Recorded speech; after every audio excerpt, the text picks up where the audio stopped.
This video is not intended for children, but rather for 20-something nerds that take cartoons way too seriously and overanalyze everything. If you are younger than 13 years old, you are not supposed to be on YouTube. There's a river of lava. One does not simply walk into Zadia. Actually, one does simply walk into Zadia. Really? First season had Winter is Coming. This season has a one does not simply walk into water reference. Scratch that, they make this joke twice. What next? Harry Potter in book 3?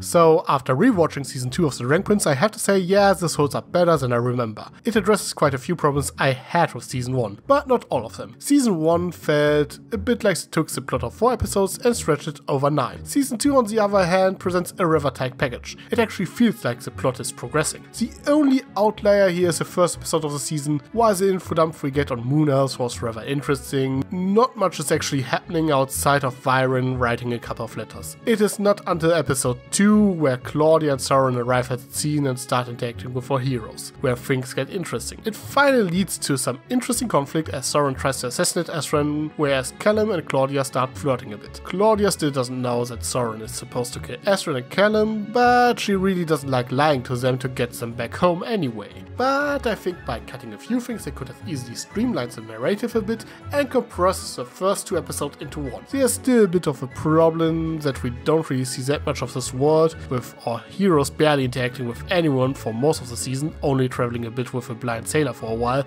and here I'm not quite sure what to think of him. He is somewhat amusing I suppose, but I think he is stretching it a bit, being a bit too silly. There's also a bit of a plot hole there. After the situation with Claudia and Soren escalates and our heroes have to fight them, they escape by flying on a bird for several miles until it has to return to the moon nexus. Then they go on a boat because it would take too long to walk around the sea. It is not like they are just crossing a river. Nope, the thing is framed like a freaking ocean and they spent like 3 episodes on that boat. And somehow they end up in close vicinity of the town Soren and Claudia arrive at roughly the same time when they were traveling on horseback while dragging a prisoner behind them who has to walk. Yet this doesn't make much sense. They put a far greater distance behind them. So unless this bird carried them into the wrong direction for miles, this is rather contrived writing to set up the next meeting between the 2 groups. Anyway, in the meantime, Viren has to deal with politics, and like in season 1, I actually think he has the most compelling storyline of the season. Even though he is still framed as a villain, he actually tries to do the right thing. If it wasn't for the fact that he sent Soren to kill Ezran and Callum, and that he kinda started the mess by killing the Dragon King, you could easily picture him as a hero. Frankly, I considered it rather frustrating to see how everyone kept ignoring him and refuses to act when he is obviously right. When the Xaldians attack, the humans have to work together, if they want to have even a fighting chance, and that he is called a traitor for that instead of one of the actual acts of treason he committed. Especially during the meetings of the Pentrarchy, where the poor man's Lyanna Mormont is denying him his support. I'm actually more annoyed by this little brat than anything else. In particular after he jumps through the hoops to gain their trust by telling her about the story of how her parents died, well, and Callum's mom for the matter. The story, which takes a better part of 2 episodes to tell, is one of the strongest aspects of the season, by the way. It gives us far more insight into the world and provides context for many things that were lacking in season 1. For one, we learn a possible reason why the humans resent Zadia and the dragons. Now, a few years of hardship and famine are obviously a terrible thing, but in fantasy stories nothing out of the ordinary. But the simple fact that they can find resources and help on the other side of the border makes it more than understandable, and we learn that Queen Sarai, Callum's and Ezran's mother, was killed by the Dragon King, which also provides the motive why King Harrow would have had him killed. As I write this, the sun is setting while Moonshadow assassins prepare to end my life. A few months ago, I took my revenge on Zadia. Tonight, it is their turn. I may not have long, so I'm forced to ask myself, what can I pass on to my sons in the short time I have left? In this letter, I will share with you a lie, a wish, and a secret. Again, they never explicitly spell it out, but it is at least heavily implied that Harrow was in on it. Personally, I don't consider it the most satisfying answer since A, years passed between this expedition and the assassination of the Dragon King, so he had plenty of time to make peace with it, and B, it still should have been obvious that this act would result in an unwinnable war, so it doesn't exactly paint Harrow in a favorable light, which clashes with his depiction in the show. And then there's of course the big gay elephant in the room. The showrunners proudly said that they want to create a more inclusive fantasy world with more representation. You can see that all over the production. The cast includes people of color, including Queen Sarai, who appears to be a descendant of some sort of Asian culture. Here's sister Maya, who is mute and is like my favorite character in the show. I didn't really get to talk about her in my review of the first season, but I just love everything about her. She's a lovable aunt, a badass warrior, and the way the show deals with her disability by barely making it a concern just seems like a rather refreshing take. But then we have Queen Anya and her two dead parents, or mothers to be precise. So basically the first, and in season 1 and 2 only openly gay characters, not counting what the showrunners may say about that one elf or about characters that will be introduced later, are dead before the story has even begun, and it's not like they get that much focus in the flashback either, as it is from the perspective of Harrow and Viren. If you praise yourself for producing a representative show but kill off the only openly gay characters, it comes across like you want to get the good publicity without actually writing gay characters. Not only is it lazy, it is also a slap in the face of the LGBT community. Since you basically sends the message we can only have gay characters in the show if they are dead.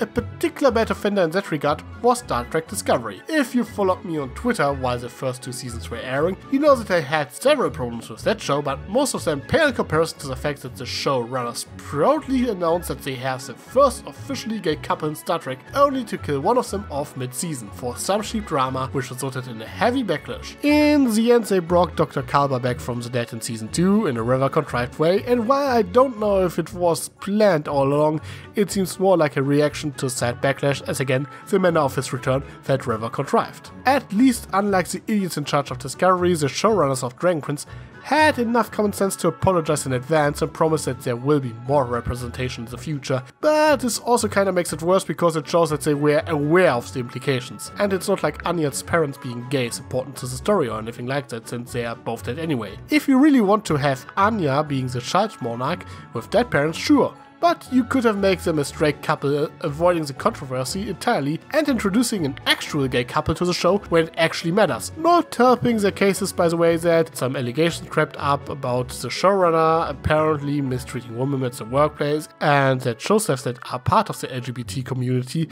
have apparently been ignored when they voice their concerns about the representation in the show. If they are true, this of course paints a rather ugly picture. I don't really want to go into detail here, but if you want to look it up yourself, I link an article in the description below. Now anyway, the Pendraki decides not to help Catalyst, and when Viren returns home he is marked as a traitor for using the King Seal and pretending to be the regent until Astron comes of age. Another thing he has been up to this point was inspecting a magic mirror he found in the lair of the Dragon King, and once he finally figured it out, he ends up contacting Arelvos, a strange elf magician who is probably the actual big bad of the show. At least he seems to have a bit of an own agenda, and it's implied that he was locked up somewhere for some reason. This again makes Viren's storyline more interesting as we suddenly have this mysterious entity to deal with. He supports Viren and encourages him to use force to get what he wants, but when Viren is outnumbered and cornered, he takes away the power he granted him, so he will be locked up, but keeps his bug with him so they can continue to communicate, showing that he is not quite done yet and has a plan in mind. So far we don't know enough about him to actually judge him, but I'm at the very least intrigued. Who is he? Why is he locked up?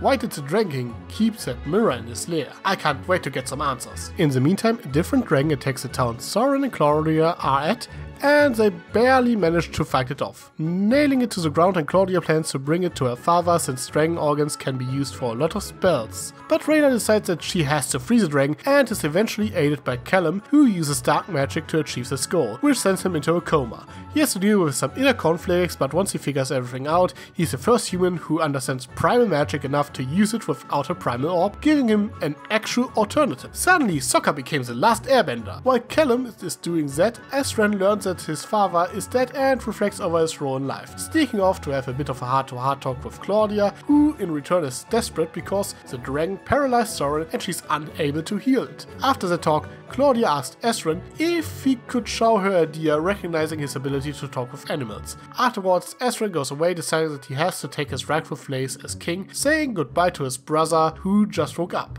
Frankly, I don't mind this because, again, I think the writers didn't exactly know what to do with Ezran up to this point, and now there's at least a clear direction. Claudia, on the other hand, sacrificed the life of that innocent-looking deer to heal her brother, and I think this is supposed to mean that she crossed the line, but frankly, I don't really buy it. The thing about dark magic is that it is supposed to be evil because you are leeching off the life force of other beings, but for the most part, yeah, it's just some animals, bugs and the likes. It doesn't strike me as outstandingly cruel. Maybe that's because this sort of practice has been normalized by other fantasy properties. Just look at the competence you need to cast a spell in Dungeons & Dragons, or what goes into a magic potion in Harry Potter. Where the show likes to condemn dark magic, it really doesn't strike me as a big of a deal. The problem is more that it is seemingly dangerous for the user and has a corrupting influence on them. I don't really feel as bad for the deer Claudia sacrificed to heal her brother as the show apparently wants me to feel.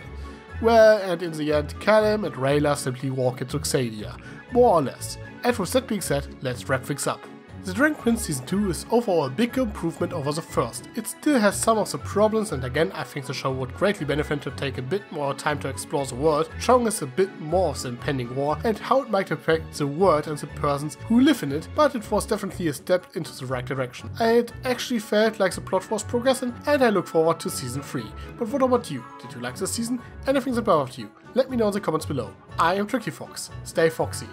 Sly as a fox, you got me under your spell. But you know I'll never tell that I know you know so well. Sometimes you can be